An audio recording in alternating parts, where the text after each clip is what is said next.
इकाई 4 भारत और इसके पड़ोसी देशों के तुलनात्मक विकास अनुभव। आज वैश्वीकरण के इस युग में जहां भौगोलिक परिसीमाएं धीरे धीरे अर्थहीन होती जा रही हैं, विकासशील विश्व के देशों के लिए यह आवश्यक है कि वे अपने पड़ोसी देशों द्वारा अपनाई जा रही विकास की रणनीतियों को समझें। ऐसा इसलिए भी आवश्यक है कि वे विश्व बाजार में सीमित आर्थिक हिस्सेदारी करते हैं। इस इकाई में हम भारत के विकास अनुभवों की तुलना इसके दो महत्वपूर्ण और निर्णायक पड़ोसियों पाकिस्तान और चीन से करेंगे। 10 भारत और इसके पड़ोसी देशों के तुलनात्मक विकास अनुभव।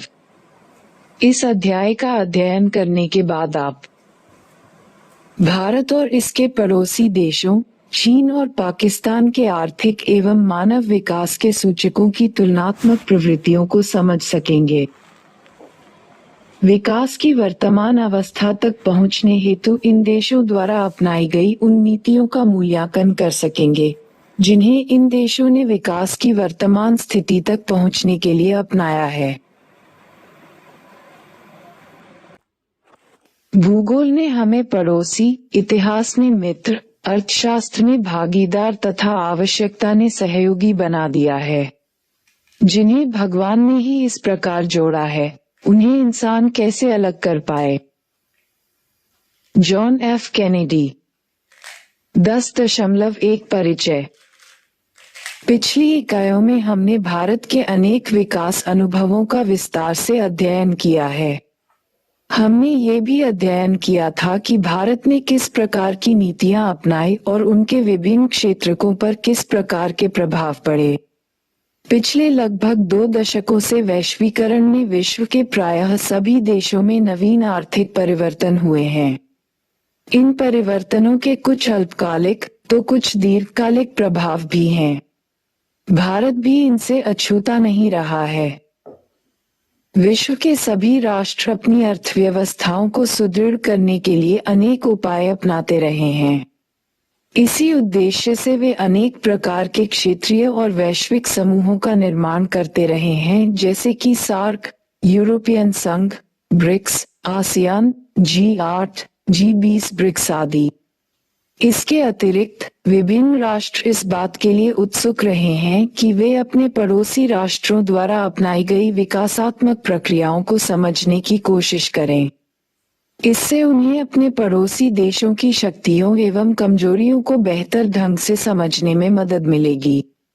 वैश्वीकरण की प्रक्रिया के दौरान इसे विशेष रूप से विकासशील देशों के लिए आवश्यक समझा गया, क्योंकि वे अपेक्षाकृत सीमित स्थान में न केवल विकसित देशों द्वारा प्रतिस्पर्धा का सामना कर रहे थे, बल्कि आपसी प्रतिस्पर्धा का भी।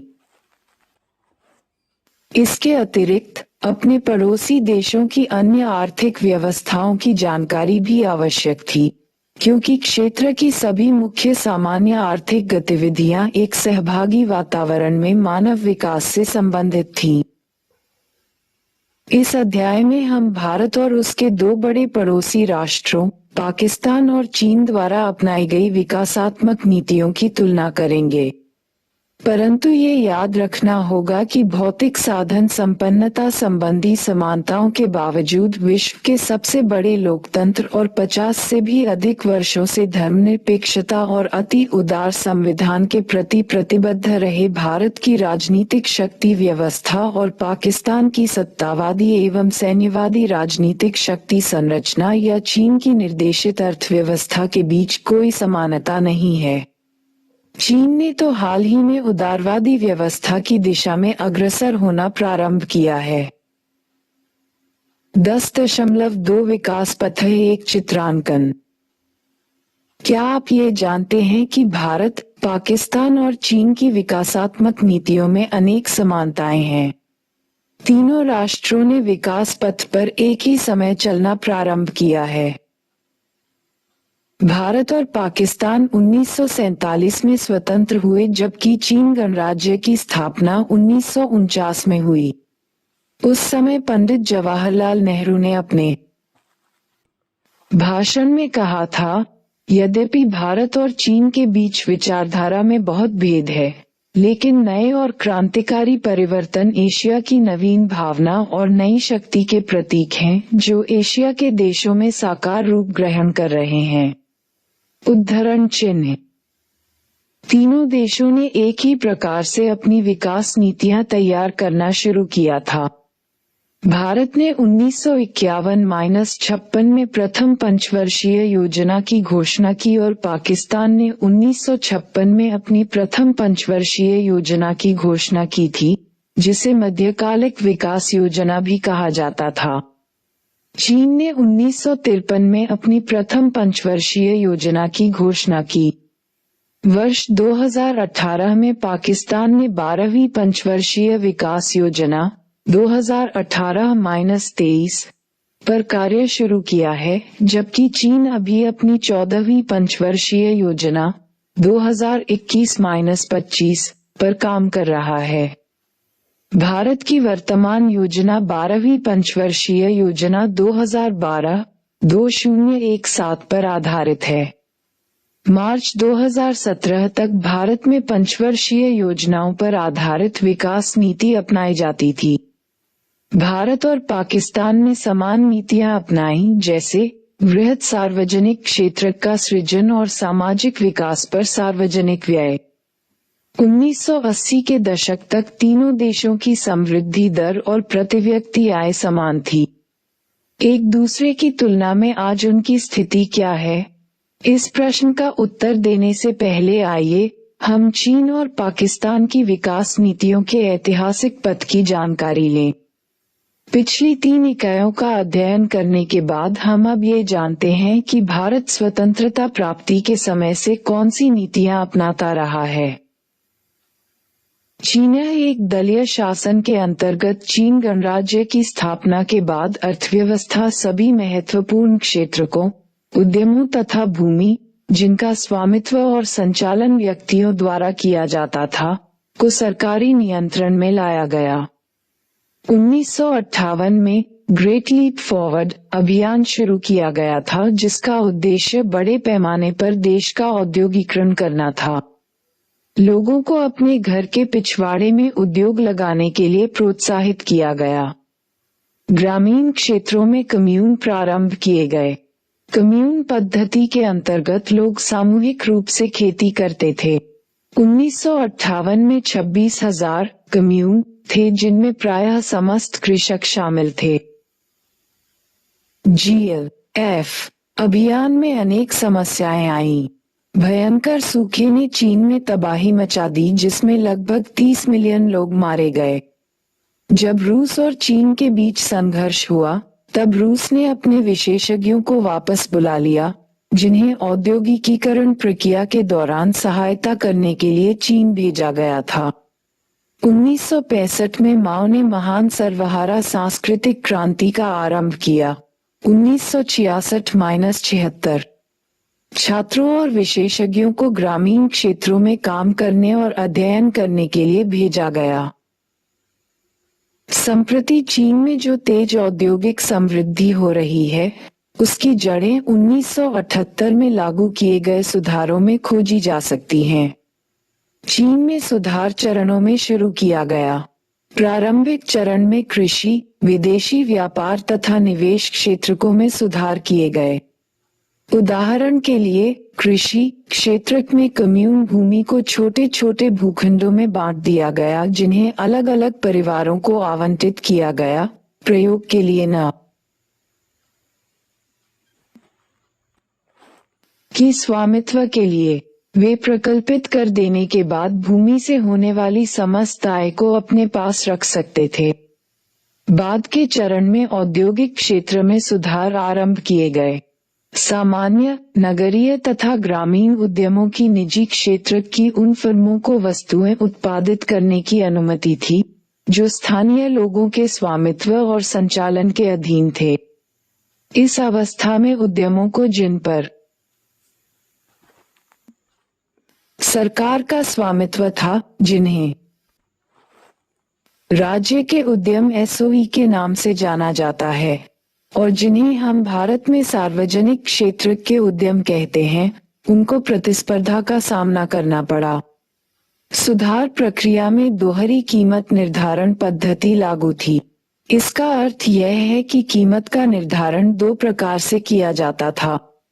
किसानों और औद्योगिक इकाइयों से यह अपेक्षा की जाती थी कि वे सरकार द्वारा निर्धारित की गई कीमतों के आधार पर आगतों एवं निर्गतों की निर्धारित मात्राएं खरीदेंगे और बेचेंगे और शेष वस्तुएं बाजार कीमतों पर खरीदी और बेची जाती थीं। गत वर्षों के दौरान उत्पादन में वृद्धि के साथ साथ बाजार में बेची और खरीदी गई वस्तुओं या आगतों के अनुपात में भी वृद्धि हुई। विदेशी निवेशकों को आकर्षित करने के लिए विशेष आर्थिक क्षेत्र स्थापित किए गए। पाकिस्तान द्वारा अपनाई गई विभिन्न आर्थिक नीतियों पर विचार करते हुए आप ये देखेंगे कि भारत और पाकिस्तान के बीच अनेक समानताएं हैं। पाकिस्तान में सार्वजनिक तथा निजी क्षेत्रकों के सह अस्तित्व वाली मिश्रित अर्थव्यवस्था मॉडल का अनुसरण किया जाता है। 1950 और 1960 के दशकों के अंत में पाकिस्तान के अनेक प्रकार की नियंत्रित नीतियों का प्रारूप लागू किया गया। उद्योगों पर आधारित आयात प्रतिस्थापन। उक्त नीति में उपभोक्ता वस्तुओं के विनिर्माण के लिए प्रशुल्क संरक्षण करना तथा प्रतिस्पर्धी आयातों पर प्रत्यक्ष आयात नियंत्रण करना शामिल था। हरित क्रांति के आने से यंत्रीकरण का युग शुरू हुआ और चुनिंदा क्षेत्रों की आधारिक संरचना में सरकारी निवेश में वृद्धि हुई, जिसके फलस्वरूप खाद्यान्नों के उत्पादन में भी अंततोगत्वा वृद्धि हुई। इसके कारण कृषि भूमि संबंधी संरचना में भी नाटकीय ढंग से परिवर्तन हुआ। 1970 के दशक में पूंजीगत वस्तुओं के उद्योगों का राष्ट्रीयकरण हुआ। उसके बाद पाकिस्तान ने 1970 और 1980 के दशकों के अंत में अपनी नीति उस समय बदल दी जब अराष्ट्रीयकरण पर जोर दिया जा रहा था और निजी क्षेत्र को प्रोत्साहित किया जा रहा था। इस अवधि के दौरान पाकिस्तान को पश्चिमी राष्ट्रों से भी वित्तीय सहायता प्राप्त हुई और मध्य पूर्व देशों को जाने वाले प्रवासियों से निरंतर पैसा मिला। इससे देश की आर्थिक समृद्धि को प्रोत्साहन मिला। तत्कालीन सरकार ने निजी क्षेत्र को और भी प्रोत्साहन प्रदान किए। इन सब के कारण नए निवेशों के लिए अनुकूल वातावरण बना। 1988 में देश में सुधार शुरू किए गए। चीन और पाकिस्तान की विकास नीतियों की संक्षिप्त रूपरेखा का अध्ययन करने के बाद आइए अब हम भारत, चीन और पाकिस्तान के कुछ विकास संकेतकों की तुलना करें। 10.3 जनांकिकीय संकेतक। यदि हम विश्व की जनसंख्या पर विचार करें तो पाएंगे कि इस विश्व में रहने वाले प्रत्येक 6 व्यक्तियों में से एक व्यक्ति भारतीय है और दूसरा चीनी। हम भारत में कुछ जनांकिकीय संकेतकों की तुलना करेंगे। पाकिस्तान की जनसंख्या बहुत कम है और वह चीन या भारत की जनसंख्या का लगभग 10वां भाग है। यद्यपि इन तीनों में चीन सबसे बड़ा राष्ट्र है, तथापि इसका जनसंख्या का घनत्व सबसे कम है और भौगोलिक रूप इसका क्षेत्र सबसे बड़ा है। सारणी 10.1 में ये दिखाया गया है कि पाकिस्तान में जनसंख्या की वृद्धि सबसे अधिक है, उसके बाद भारत और चीन का स्थान है। विद्वानों का मत है कि चीन में जनसंख्या की कम वृद्धि का मुख्य कारण ये था कि 1970 के दशक के अंत में चीन में केवल एक संतान नीति लागू की गई थी। उनका ये भी कहना है कि इसके कारण लिंगानुपात, प्रत्येक 1000 पुरुषों में महिलाओं का अनुपात में गिरावट आई। परंतु सारणी से आपको पता चलेगा कि तीनों देशों में लिंगानुपात महिलाओं के पक्ष में कम था और पूर्वाग्रह से युक्त था। आजकल तीनों देश स्थिति को सुधारने के लिए विभिन्न उपाय कर रहे हैं। एक संतान नीति और उसे लागू किए जाने के परिणामस्वरूप जनसंख्या वृद्धि थमने के अन्य प्रभाव भी थे। उदाहरण के लिए, कुछ दशकों के बाद चीन में वयोवृद्ध लोगों की जनसंख्या का अनुपात युवा लोगों की अपेक्षा अधिक होगा। इसके कारण चीन को प्रत्येक दंपति को 2 बच्चे पैदा करने की अनुमति देनी पड़ी। चीन में प्रजनन दर भी बहुत कम है और पाकिस्तान में बहुत अधिक। चीन में नगरीकरण अधिक है। चीन में नगरीकरण अधिक है। भारत में नगरीय क्षेत्रों में 34% लोग रहते हैं। सकल घरेलू उत्पाद एवं क्षेत्रक। चीन के बारे में विश्व में बहुचर्चित एक मुद्दा उसके सकल घरेलू उत्पाद में वृद्धि है। चीन का सकल घरेलू उत्पाद 22.5 ट्रिलियन विश्व में दूसरे स्थान पर है। भारत का सघ उत्पाद 9.3 ट्रिलियन तथा पाकिस्तान का जीडीपी 1.1 ट्रिलियन डॉलर भारत के जीडीपी के लगभग 11% है। भारत का सकल घरेलू उत्पाद चीन के सकल घरेलू उत्पाद का 41% है। जब अनेक विकसित देश 5% तक की समृद्धि दर बनाए रखने में कठिनाई महसूस कर रहे थे, तब चीन एक ऐसा देश था जो 1980 के दौरान से भी अधिक, लगभग इसकी दोगुनी समृद्धि बनाए रखने में समर्थ था, जैसा कि सारणी 10.2 में देखा जा सकता है। ये भी देखिए कि 1980 के दशक में पाकिस्तान भारत से आगे था। चीन की समृद्धि दोहरे अंकों में थी और भारत सबसे नीचे था।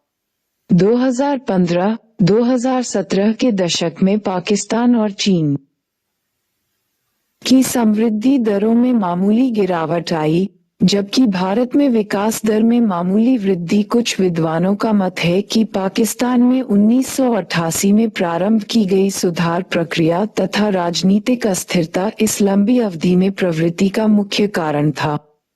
हम अगले अनुच्छेद में इसके बारे में और अधिक अध्ययन करेंगे कि किस क्षेत्र ने इन प्रवृत्तियों में योगदान दिया है। सबसे पहले ये देखें कि विभिन्न क्षेत्रकों में नियुक्त लोग सकल घरेलू उत्पाद, जिसे अब सकल वर्धित मूल्य कहा जाता है, में योगदान कैसे करते हैं। पिछले खंड में बताया गया था कि चीन और पाकिस्तान में भारत की अपेक्षा नगर में रहने वाले लोगों का अनुपात अधिक है। चीन में स्थलाकृति तथा जलवायु दशाओं के कारण कृषि के लिए उपयुक्त क्षेत्र अपेक्षाकृत कम, अर्थात कुल भूमि क्षेत्र का लगभग 10% है। चीन में कुल कृषि योग्य भूमि भारत में कृषि क्षेत्र की 40% है। 1980 के दशक तक चीन में 80% से भी अधिक लोग जीविका के एकमात्र साधन के रूप में कृषि पर निर्भर थे। उस समय से सरकार ने लोगों को कृषि कार्य त्यागने और हस्तशिल्प, वाणिज्य तथा परिवहन जैसी गतिविधियां अपनाने के लिए प्रेरित किया। 2018-19 में 27% श्रमिकों के साथ कृषि ने चीन में सकल वर्धित मूल्य में 7% में योगदान दिया। देखिए सारणी 10.3। भारत और पाकिस्तान में जीडीपी के लिए कृषि का योगदान 16 तथा 24% था, परंतु इस क्षेत्र में श्रमिकों का अनुपात भारत में अधिक है।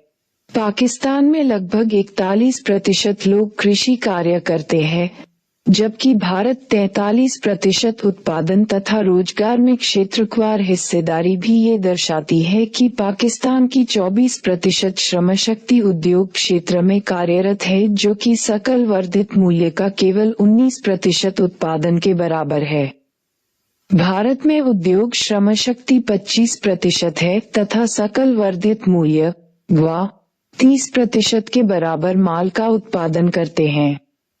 चीन में उद्योगों का सकल वर्धित मूल्य 41% योगदान है, जबकि 28% श्रमशक्ति ही उद्योग क्षेत्र में कार्यरत है। इन तीनों ही देशों में सेवा क्षेत्र का सकल वर्धित मूल्य में योगदान सबसे अधिक है।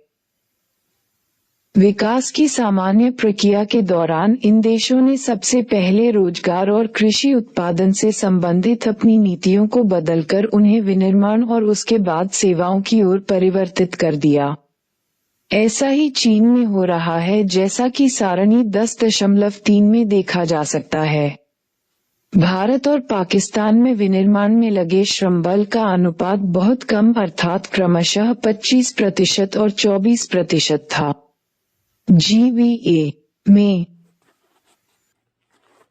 उद्योगों का योगदान भारत में 30% और पाकिस्तान में 19% है, जिससे यहाँ सीधे सेवा क्षेत्र पर जोर दिया जा रहा है। इस प्रकार तीनों देशों में सेवा क्षेत्र विकास के लिए एक महत्वपूर्ण घटक के रूप में उभर कर आ रहा है। ये GVA में अधिक योगदान कर रहा है और साथ ही यह संभावित नियोक्ता बन रहा है। 1980 के दशक में श्रमिकों के अनुपात पर विचार करते हैं तो ये पाते हैं कि पाकिस्तान, भारत और चीन के अपेक्षा सेवा क्षेत्र में अपने श्रमिकों को तेजी से भेज रहा है। 1980 के दशक में भारत, चीन तथा पाकिस्तान में सेवा क्षेत्र में क्रमशः 17, 12 और 27% श्रमबल कार्यरत था। वर्ष 2019 में ये बढ़कर 32, 46 और 35% हो गया है। पिछले 5 दशकों में तीनों ही देशों में कृषि क्षेत्र, जिसमें उक्त तीनों देशों के श्रमबल का सबसे बड़ा अनुपात कार्यरत था, की समृद्धि में कमी आई है। चीन में तो 1980 के दशक में द्विअंकीय समृद्धि दर बनी रही, लेकिन हाल के वर्षों में गिरावट के संकेत हैं। किंतु भारत और पाकिस्तान में इसमें गिरावट आई है। चीन 14% पर बनाए रखने में सक्षम था, लेकिन 2014-18 में 7.1% की दर से बढ़ा। 1980-1990 के दौरान इसकी वृद्धि दर भारत के सेवा क्षेत्र के उत्पादन की सकारात्मक और बढ़ती हुई वृद्धि थी। इस प्रकार चीन की आर्थिक समृद्धि का मुख्य आधार विनिर्माण और सेवा क्षेत्र को और भारत की समृद्धि सेवा क्षेत्र से हुई है।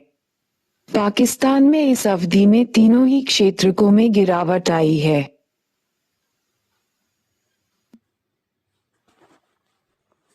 इन्हें कीजिए। क्या भारत जनसंख्या स्थिरीकरण संबंधी उपाय कर रहा है? यदि हाँ, तो ब्यौरा एकत्र कीजिए और कक्षा में चर्चा कीजिए। आप न्यूनतम आर्थिक सर्वेक्षण स्वास्थ्य एवं परिवार कल्याण मंत्रालय की वार्षिक रिपोर्टों या वेबसाइटों http://mof.nic.in का संदर्भ दे सकते हैं। ग्रेटर दैन विद्वानों का मानना है कि भारत, चीन एवं पाकिस्तान सहित अनेक विकासशील देशों में पुत्र को वरीयता देना एक सामान्य बात है। क्या आप इस बात को अपने परिवार या पड़ोस में देखते हैं? लोग लड़के और लड़कियों में भेदभाव क्यों करते हैं? आप इस बारे में क्या सोचते हैं? कक्षा में चर्चा कीजिए। इन्हें कीजिए। ग्रेटर दैन क्या समझते हैं कि चीन की भांति भारत और पाकिस्तान को भी विनिर्माण क्षेत्र पर ध्यान केंद्रित करना चाहिए? क्यों? ग्रेटर दैन अनेक विद्वानों का तर्क है कि सेवा क्षेत्र को समृद्धि का इंजन नहीं माना जाना चाहिए, जबकि भारत और पाकिस्तान में उत्पादन में वृद्धि मुख्यतः इसी क्षेत्र में हुई है। आपका क्या विचार है?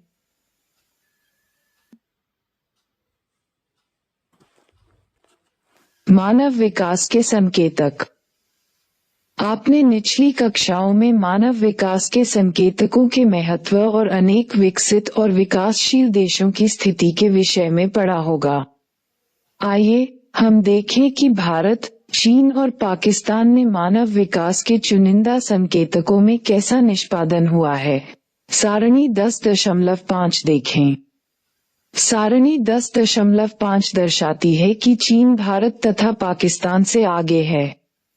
ये बात अनेक संकेतकों के विषय में सही है, जैसे आय संकेतक अर्थात प्रति व्यक्ति GDP अथवा निर्धनता रेखा से नीचे की जनसंख्या का अनुपात अथवा स्वास्थ्य संकेतकों जैसे कि मृत्यु दर, स्वच्छता, साक्षरता तक पहुंच, जीवन प्रत्याशा अथवा कुपोषण। चीन और पाकिस्तान निर्धनता रेखा के नीचे के लोगों का अनुपात कम करने में भारत से आगे है। स्वच्छता के मामलों में इसका निष्पादन भारत से बेहतर है और ये दोनों देश महिलाओं को मातृ मृत्यु से बचा पाने में असफल रहे हैं। चीन में प्रति 1 लाख जन्म पर केवल 29 महिलाओं की मृत्यु होती है, जबकि भारत और पाकिस्तान में ये संख्या 133 एवं 140 ऊपर है। आश्चर्य की बात यह है कि तीनों देश उत्तम पेयजल स्रोत उपलब्ध करा रहे हैं। भारत में तीनों देशों से अधिक गरीब व्यक्ति हैं। स्वयं ज्ञात कीजिए कि यह अंतर क्यों है। परंतु ऐसे प्रश्नों पर विचार करने अथवा निर्णय लेते समय हमें मानवीय विकास संकेतकों के विवेकपूर्ण प्रयोग से संबंधित एक समस्या पर ध्यान देना होगा। ऐसा इसलिए होता है क्योंकि ये सभी संकेतक अत्यंत महत्वपूर्ण हैं, परंतु पर्याप्त नहीं हैं। इनके साथ ही स्वतंत्रता संकेतकों की भी आवश्यकता है। सामाजिक व राजनीतिक निर्णय प्रक्रिया में लोकतांत्रिक भागीदारी की सीमा के संकेतक को इसके माप के रूप में जोड़ दिया गया है, परंतु इसे किसी अतिरिक्त मानवीय विकास सूचक की रचना में महत्व नहीं दिया गया है। ऐसे कुछ स्पष्ट स्वतंत्रता संकेतक इनमें अभी तक नहीं जोड़े गए हैं, जैसे नागरिक अधिकारों की संवैधानिक संरक्षण की सीमा, न्यायपालिका की स्वतंत्रता के लिए संवैधानिक संरक्षण की सीमा या न्यायपालिका की स्वतंत्रता को संरक्षण देने की संवैधानिक सीमा तथा विधि सम्मत शासन अभी तक लागू नहीं किया गया है। इन्हें और कुछ उपायों को सूची में शामिल किए बिना तथा इन्हें महत्व दिए बिना मानव विकास सूचक का निर्माण अधूरा रहेगा तथा इसकी उपादेयता भी सीमित होगी। 10.6 विकास नीतियाँ, एक मूल्यांकन। सामान्यतया ये देखा जाता है कि किसी देश की विकास नीतियों को अपने देश के विकास के लिए मार्गदर्शन एवं सीख के रूप में ग्रहण किया जाता है। विश्व के विभिन्न भागों में सुधार कार्यक्रमों के लागू होने के पश्चात ऐसा विशेष रूप से देखा जा सकता है। अपने पड़ोसी देशों की आर्थिक सफलताओं से कुछ सीख ग्रहण करने के लिए यह आवश्यक है कि हम उनकी सफलताओं तथा विफलताओं के मूल कारणों को समझें। ये भी आवश्यक है कि हम उनकी रणनीतियों के विभिन्न चरणों के बीच अंतर और विभेद करें। विभिन्न देश अपनी विकास प्रक्रिया अलग अलग तरीकों से पूरा करते हैं। आइए सुधार कार्यक्रमों के आरंभ को हम संदर्भ बिंदु के रूप में लें। हम जानते हैं कि सुधार कार्यक्रम का आरंभ चीन में 1978 में, पाकिस्तान में 1988 में और भारत में 1991 में हुआ। आइए सुधार पूर्व और सुधार पश्चात अवधि में उनकी उपलब्धियों और विफलताओं का संक्षिप्त मूल्यांकन करें। चीन ने संरचनात्मक सुधारों को 1978 में क्यों प्रारंभ किया? चीन को इन्हें प्रारंभ करने के लिए विश्व बैंक और अंतर्राष्ट्रीय मुद्रा कोष की कोई बाध्यता नहीं थी, जैसी कि भारत और पाकिस्तान को थी। चीन के तत्कालीन नए नेता माओवादी शासन के दौरान चीन की धीमी आर्थिक समृद्धि और देश में आधुनिकीकरण के अभाव को लेकर संतुष्ट नहीं थे। उन्होंने महसूस किया कि विकेंद्रीकरण, आत्मनिर्भरता, विदेश प्रौद्योगिकी और उत्पादों तथा पूंजी के बहिष्कार पर आधारित आर्थिक विकास माओवादी दृष्टिकोण से विफल रहा है। व्यापक भूमि सुधारों, सामुदायिकीकरण और ग्रेट लीप फॉरवर्ड तथा अन्य पहलों के बाद भी 1978 में प्रति व्यक्ति अन्न उत्पादन उतना ही था जितना 1950 के दशक के मध्य में था। ये भी देखा गया कि शिक्षा और स्वास्थ्य के क्षेत्रों में आधारिक संरचना की स्थापना किए जाने के फलस्वरूप भूमि सुधारों, दीर्घकालिक विकेंद्रीकृत योजनाओं और लघु उद्योगों से सुधारोत्तर अवधि में सामाजिक और आय संकेतकों में निश्चित रूप से सुधार हुआ था। सुधारों के प्रारंभ होने से पूर्व ग्रामीण क्षेत्रों में बुनियादी स्वास्थ्य सुविधाओं का बड़े व्यापक स्तर पर प्रसार हो चुका था। कम्यून व्यवस्था के कारण खाद्यान्नों का अधिक समतापूर्ण वितरण था। विशेषज्ञ ये भी कहते हैं कि प्रत्येक सुधार के पहले छोटे स्तर पर लागू किया गया और बाद में उसे व्यापक पैमाने पर लागू किया गया। विकेंद्रीकृत शासन के प्रयोग के आर्थिक, सामाजिक और राजनीतिक लागतों की सफलता या विफलता का आकलन किया जा सका।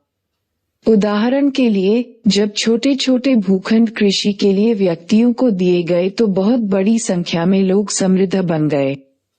इसके फलस्वरूप ग्रामीण उद्योगों के अपूर्व विकास की स्थिति बनी और आगे और सुधारों के लिए मजबूत आधार बनाया गया।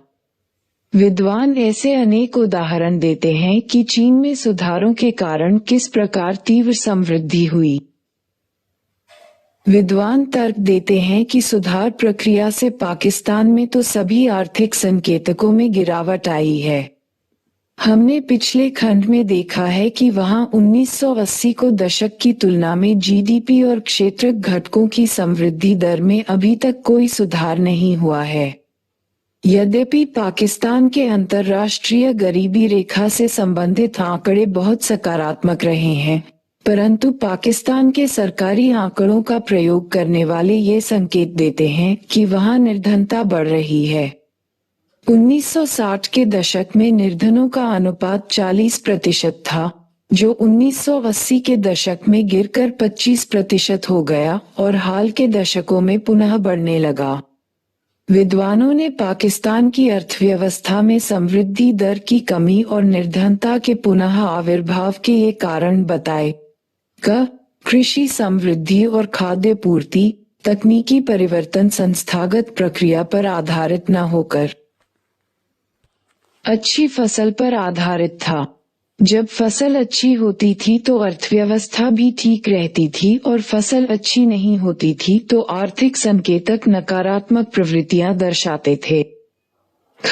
आपको ध्यान होगा कि भारत को अपने भुगतान संतुलन संकट को ठीक करने के लिए अंतर्राष्ट्रीय मुद्रा कोष और विश्व बैंक से उधार लेना पड़ा था।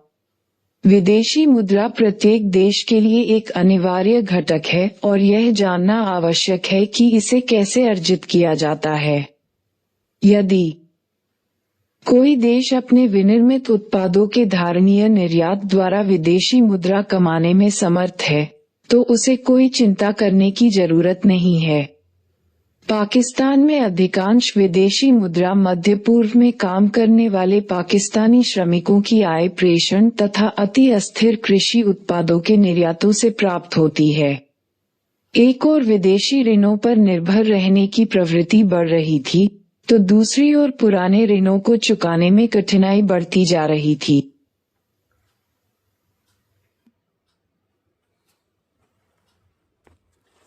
हालांकि पिछले कुछ वर्षों के दौरान पाकिस्तान ने अपनी आर्थिक वृद्धि को वापस प्राप्त करने और बनाए रखने में सफल हुआ है।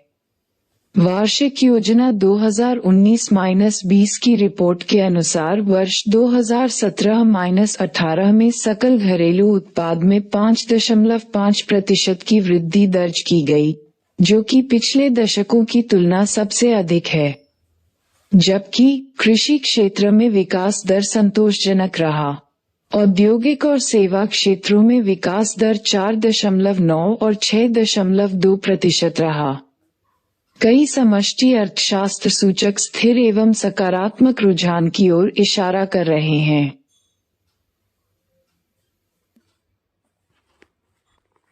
निष्कर्ष।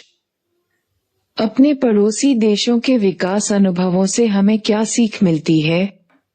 भारत, पाकिस्तान और चीन की 7 दशकों से लंबी विकास यात्रा रही है और उनको अलग अलग परिणाम प्राप्त हुए हैं।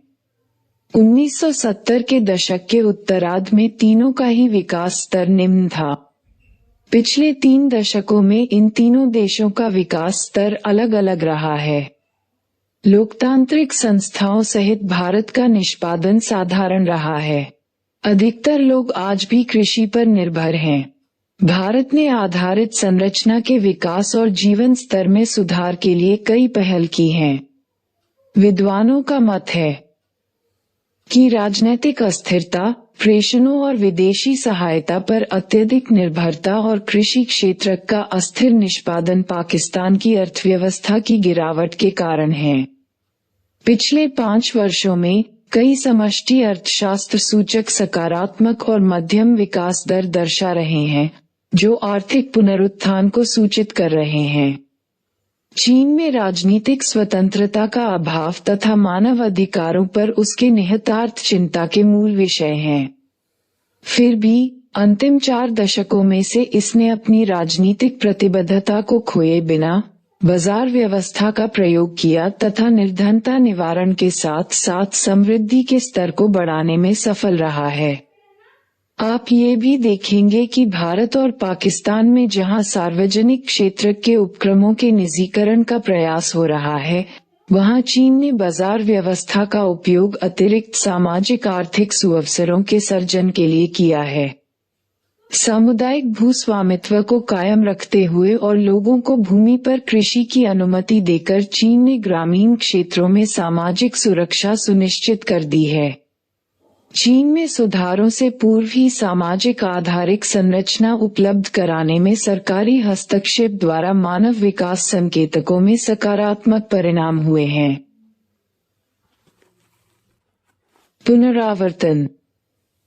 वैश्वीकरण की प्रक्रिया आरंभ होने के बाद से विकासशील देश अपने आसपास के देशों की विकास प्रक्रियाओं और नीतियों को समझने के लिए उत्सुक हैं।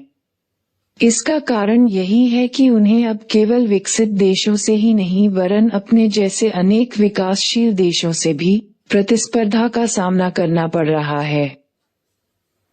भारत, पाकिस्तान और चीन की भौतिक खाद्यान्न संपन्नताओं में तो काफी समानता है, परंतु उनकी राजनीतिक व्यवस्थाएं बिल्कुल भिन्न हैं।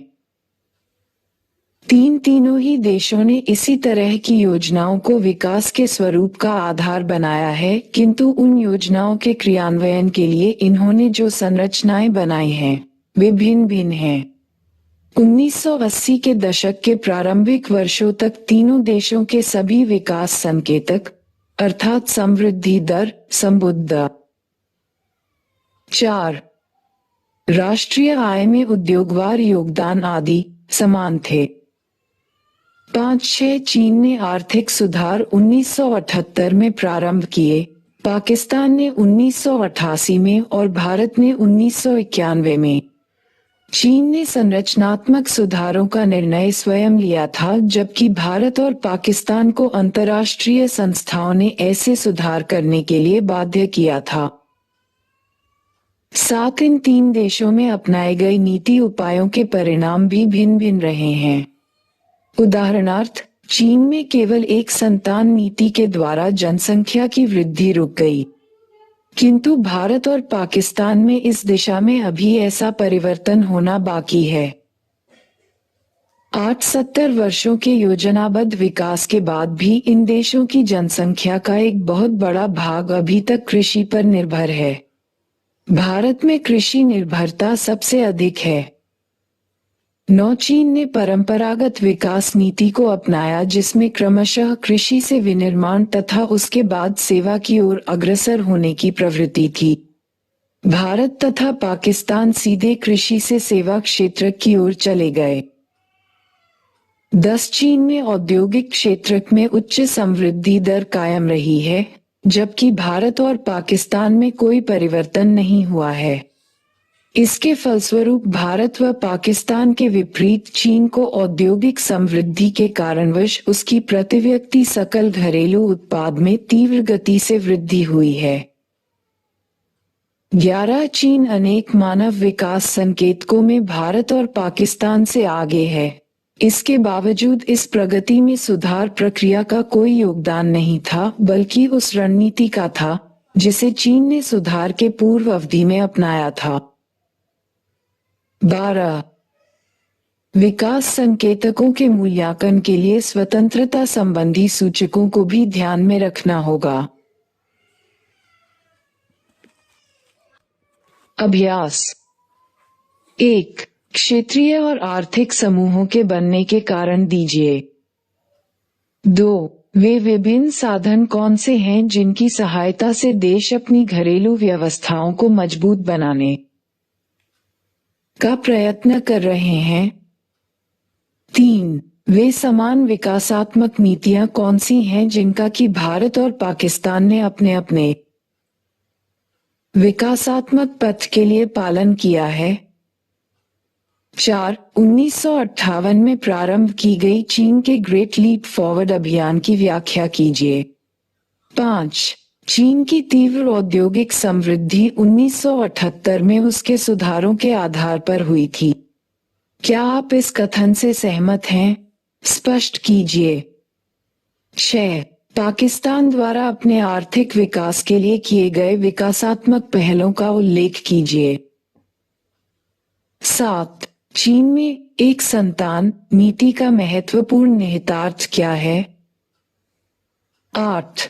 चीन, पाकिस्तान और भारत के मुख्य जनांकीय संकेतकों का उल्लेख कीजिए। 9.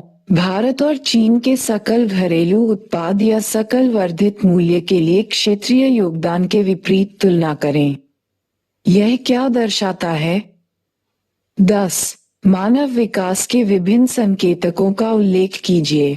11. स्वतंत्रता संकेतक की परिभाषा दीजिए। स्वतंत्रता संकेतकों के कुछ उदाहरण दीजिए। 12. उन विभिन्न कारकों का मूल्यांकन कीजिए जिनके आधार पर चीन में आर्थिक विकास में तीव्र आर्थिक विकास हुई। 13. भारत, चीन और पाकिस्तान की अर्थव्यवस्थाओं से संबंधित विशेषताओं को 3 शीर्षकों के अंतर्गत समूहित कीजिए।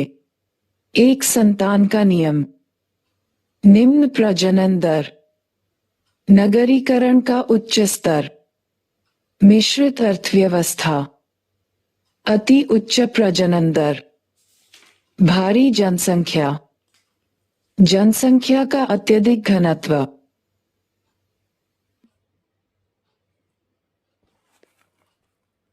विनिर्माण क्षेत्र के कारण समृद्धि, सेवा क्षेत्र के कारण समृद्धि। 14. पाकिस्तान में धीमी समृद्धि तथा पुनः निर्धनता के कारण बताइए। 15. कुछ विशेष मानव विकास संकेतकों के संदर्भ में भारत, चीन और पाकिस्तान के विकास की तुलना कीजिए और उसका वैषम्य बताइए। 16. पिछले 2 दशकों में चीन और भारत में देखी गई समृद्धि दर की प्रवृत्तियों पर टिप्पणी दीजिए। 17. निम्नलिखित रिक्त स्थानों को भरिए। क. 1956 में पाकिस्तान, चीन की प्रथम पंचवर्षीय योजना शुरू हुई थी। ख. मातृमृत्यु दर में अधिक है, चीन, पाकिस्तान में अधिक है। ग. निर्धनता रेखा से नीचे रहने वाले लोगों का अनुपात, भारत, पाकिस्तान। घ. में आर्थिक सुधार 1978 में शुरू किए गए थे, चीन, पाकिस्तान। अतिरिक्त गतिविधियां। 1. भारत और चीन तथा भारत और पाकिस्तान के बीच स्वतंत्र व्यापार के मुद्दे पर कक्षा में एक वाद विवाद आयोजित कीजिए। 2. आपको पता है कि बाजार में चीन में बनी सस्ती वस्तुएं उपलब्ध हैं। उदाहरण के लिए खिलौने, बिजली का सामान, कपड़े, बैटरी आदि। क्या आपके विचार में गुणवत्ता और कीमत की दृष्टि से इन उत्पादों की तुलना भारत में निर्मित वस्तुओं से की जा सकती है? क्या इन वस्तुओं से हमारे घरेलू उत्पादकों को खतरा पैदा हो सकता है? चर्चा कीजिए। 3. क्या आपके विचार से जनसंख्या समृद्धि को कम करने के लिए चीन की तरह भारत भी एक संतान की नीति को लागू कर सकता है? उन नीतियों पर एक वाद विवाद आयोजित कीजिए जिन्हें जनसंख्या वृद्धि के कम करने के लिए भारत अपना सकता है। 4. चीन की समृद्धि का कारण मुख्यतः विनिर्माण क्षेत्र है और भारत की समृद्धि का कारण सेवा क्षेत्र है। एक चार्ट तैयार कीजिए, उसमें संबंधित देशों में पिछले दशक में हुए संरचनात्मक परिवर्तनों के संदर्भ में इस कथन की संगतता दिखाएं। 5. सभी मानव विकास संकेतकों में चीन कैसे आगे है? कक्षा में चर्चा कीजिए। नवीनतम वर्ष की मानव विकास रिपोर्ट का अवलोकन करें।